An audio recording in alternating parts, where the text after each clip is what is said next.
Il est 1h à Dubaï, 23h pile à Kinshasa. Bonsoir et merci de nous rejoindre pour vous informer à la une. Ce soir, l'audience solennelle et publique de la rentrée judiciaire édition 2021-2022 à la Cour de cassation a eu lieu ce lundi 18 octobre. Le président de la République, Félix Antoine Tshisekedi Tshilombo, a assisté personnellement à cette cérémonie. Reportage. En présence du chef de l'État et magistrat suprême, la Cour de cassation a déroulé un protocole d'honneur pour sa rentrée judiciaire 2021-2022. Dans sa mercuriale, le premier président de la Cour de cassation, Mukendi Musanga David, a planché sur la problématique de la résiliation du contrat de location d'une concession foncière par décision unilatérale du conservateur des titres immobiliers. En effet, toute personne aspire à l'acquisition d'une concession foncière auprès de l'État, propriétaire du sol, ou l'exploiter suivant la destination convenue. Avant lui, le bâtonnier national représentant de l'ordre des avocats congolais, Matadi Wamba, dans sa plaidoirie, s'est apaisanti sur la question du respect des lois et de la justice en tant que ciment de la cohésion et de l'indépendance nationale. Pour sa part, Mumba Mukoko Victor, procureur général près la Cour de cassation, a dans le prononcé de sa mercuriale planché sur la répression des infractions flagrantes en loi de la justice comparée. Cette rentrée judiciaire chez les magistrats intervient après les vacances dites de vacation décrétées par le chef des juridictions du 15 août au 15 octobre de chaque année. Ces vacances sont arrêtées pour permettre aux magistrats de se reconstituer. Pendant cette période, il s'organise toujours des audiences de vacation, surtout en matière civile. La rentrée judiciaire vient inaugurer la reprise normale des activités dans les juridictions avec des procédures ordinaires. Après la Cour de cassation, le Conseil d'État prépare aussi sa rentrée solennelle pour le 30 octobre de l'année en cours.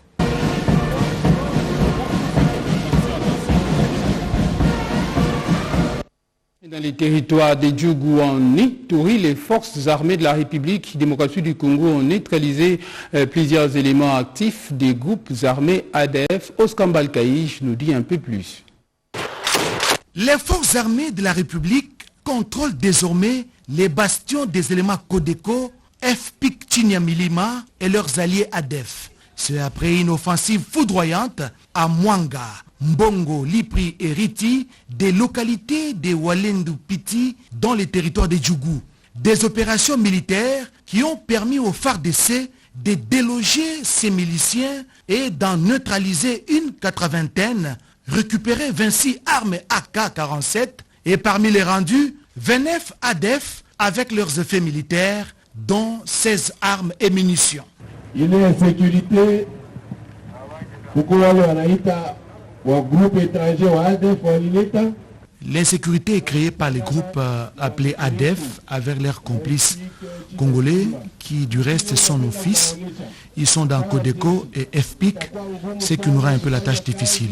Nous leur demandons de se désolidariser des ADF. 62 membres des groupes armés ont été capturés. Leurs amulettes ont montré leurs limites face à la puissance de feu des FARDC. Vous devez savoir que nous allons à présent imposer la paix à Ituri. Même s'il faut marcher sur des gens, nous le ferons. C'est un signal fort. Les autres groupes armés sont appelés à déposer les armes au risque de subir la frappe des FARDC. Ce sera sans pitié à lâcher le gouverneur militaire de la province de l'Ituri, Johnny Luboyankashama. La province de l'Équateur veut reprendre sa place comme pôle de développement socio-économique de référence. Les sénateurs élus de cette province se sont retrouvés à l'hôtel Léon afin de réfléchir sur la question et bien d'autres sujets encore dans une rencontre présidée par le deuxième vice-président du Sénat, Edi Tchala. Une rencontre des sénateurs du Grand Équateur sous le leadership du deuxième vice-président de la Chambre haute du Parlement, l'honorable Sangoumate Mongonde Mosaï. Les multiples problèmes auxquels fait face le Grand Équateur ont été analysés. Le développement, la stabilité institutionnelle au niveau des provinces sont les plus cruciaux. Pour l'honorable Mbonga Magalou Ngwanda Louis, cette rencontre est un moyen de s'écouter pour trouver des solutions concertées aux difficultés qui minent l'essor du Grand Équateur. Nous sommes venus rencontrer le deuxième vice-président du Sénat, qui est membre du Grand Équateur, pour échanger un peu sur l'ensemble des problèmes qui concernent notre province, formuler des propositions concrètes pour résoudre une série de problèmes qui sont les nôtres, mais surtout particulièrement négocier avec lui la possibilité qu'un jour le président de la République reçoive en délégation entière les sénateurs du Grand Équateur. Il a très bien accueilli nos propositions et il s'est engagé à faire en sorte que notre désir soit réalisé. Le deuxième vice-président du Sénat, Sangoumate Mongonde Mosaï, a dit toute sa disponibilité pour accompagner la recherche des solutions durables à tous les problèmes du Grand Équateur. C'est autour d'un repas à l'africaine. La rencontre s'est terminée à l'hôtel Léon de la Gombe où elle a été organisée.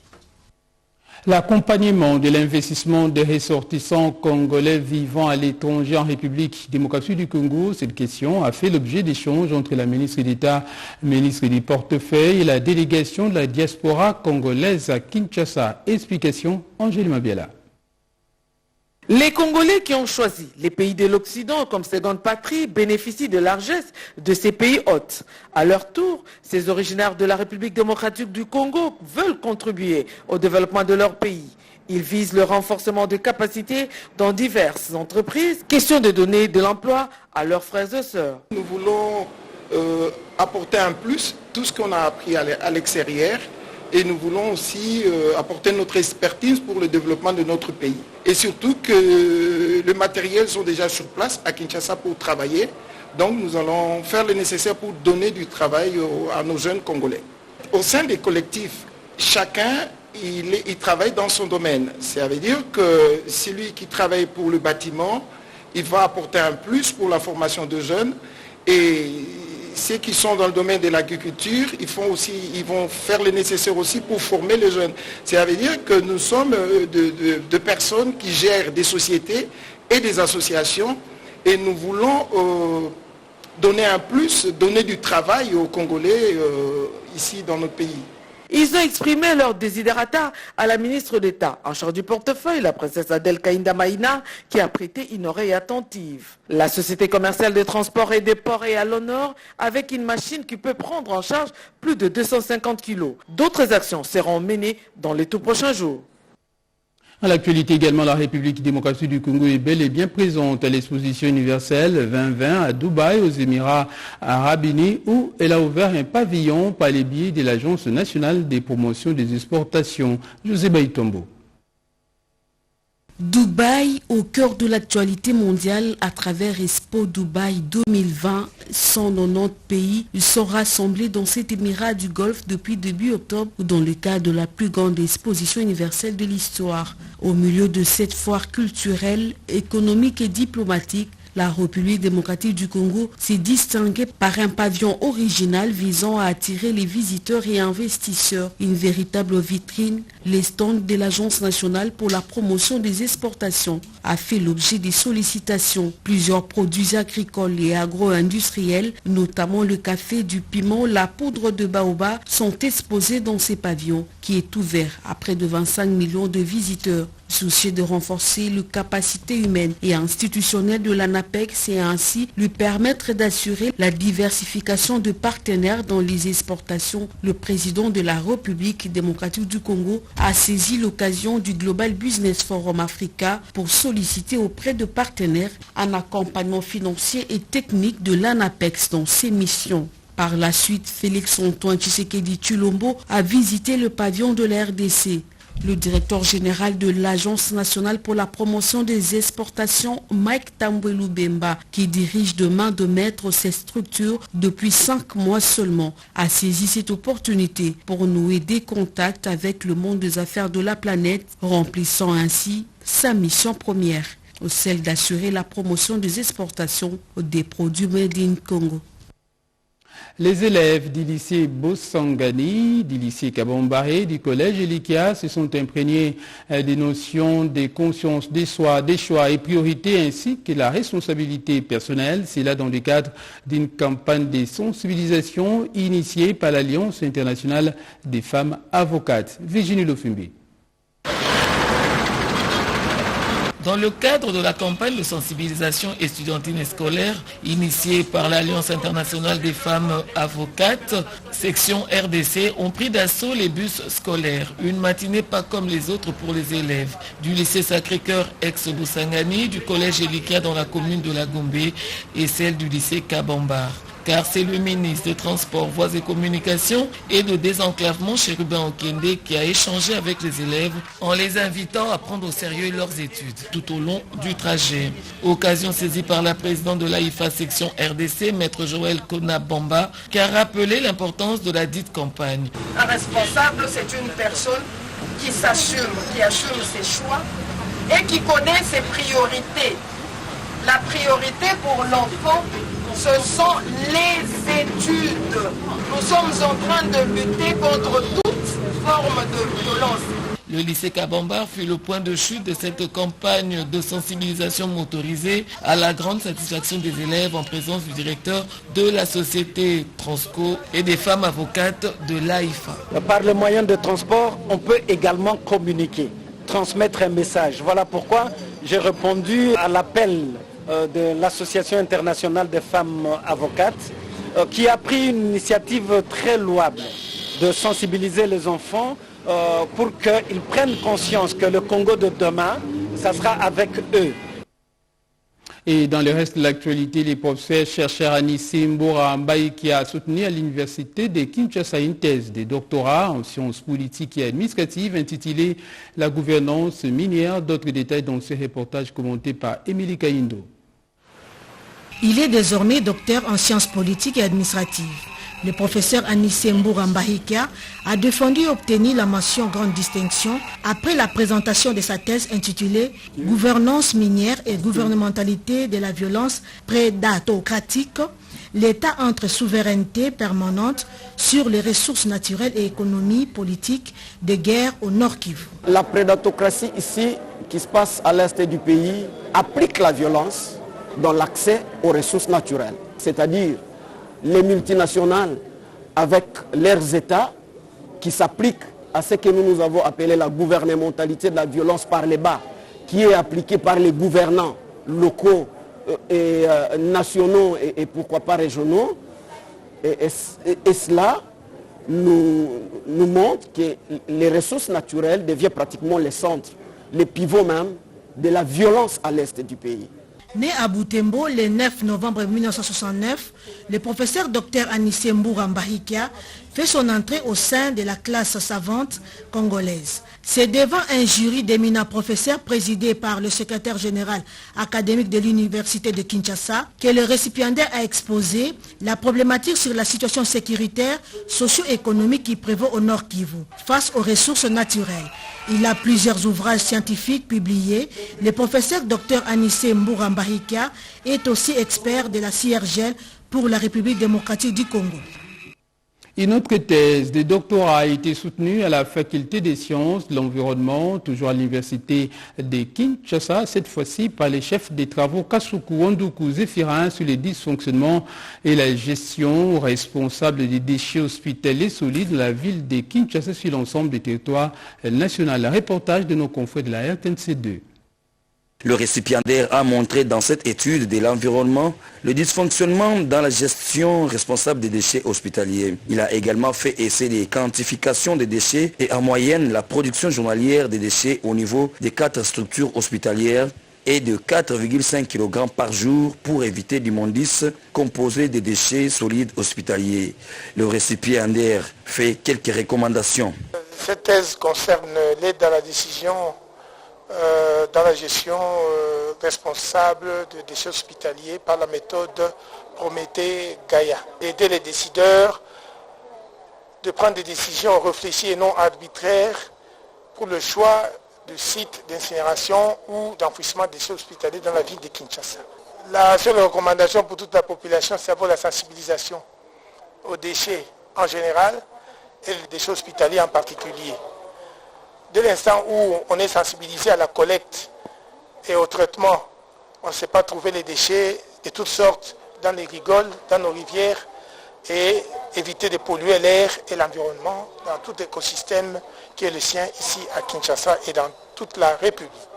Après la délibération à huis clos, les jurys composés des éminents professeurs d'université a jugé recevable la thèse du chef de travaux Kasuku Wanduku Zéphirin avec mention grande distinction avant de lui remettre les insignes de l'UNIKIN pour une jouissance purement scientifique.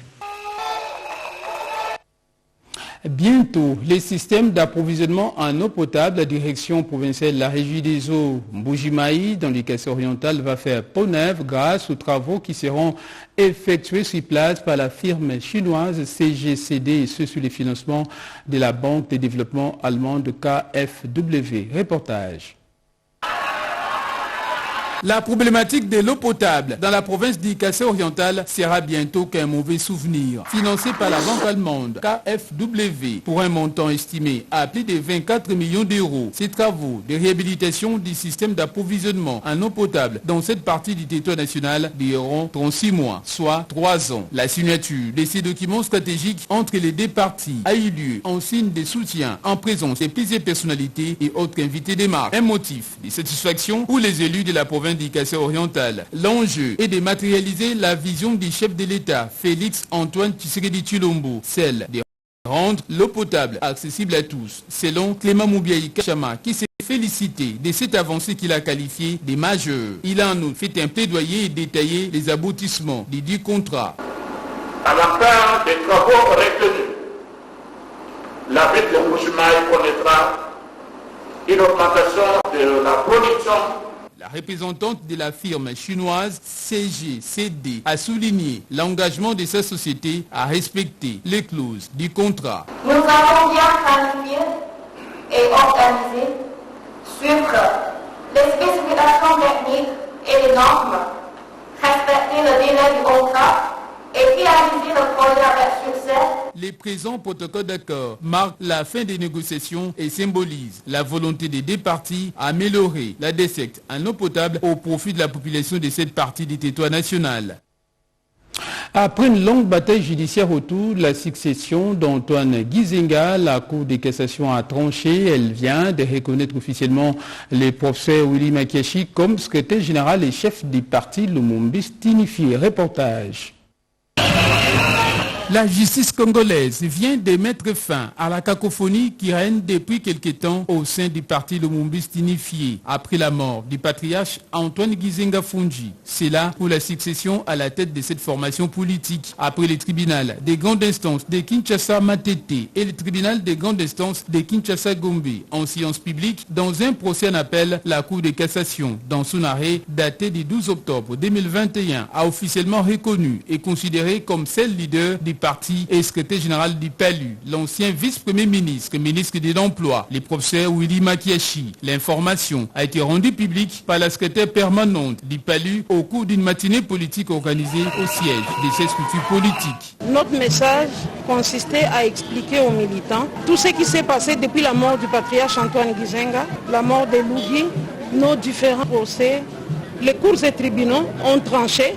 Ils ont dit que la seule personne qui avait qualité de représenter le PALU dans les instances du pays, c'était le camarade Willy Makiashi. Les brebis égarées, je leur demande de rentrer à la maison. Je demande aux militants du PALU de continuer à travailler. Désormais officiellement reconnu comme le seul leader du parti, le secrétaire général, le professeur Willy Makiashi, est habilité à engager à parler au nom du parti Lumumbiste unifié.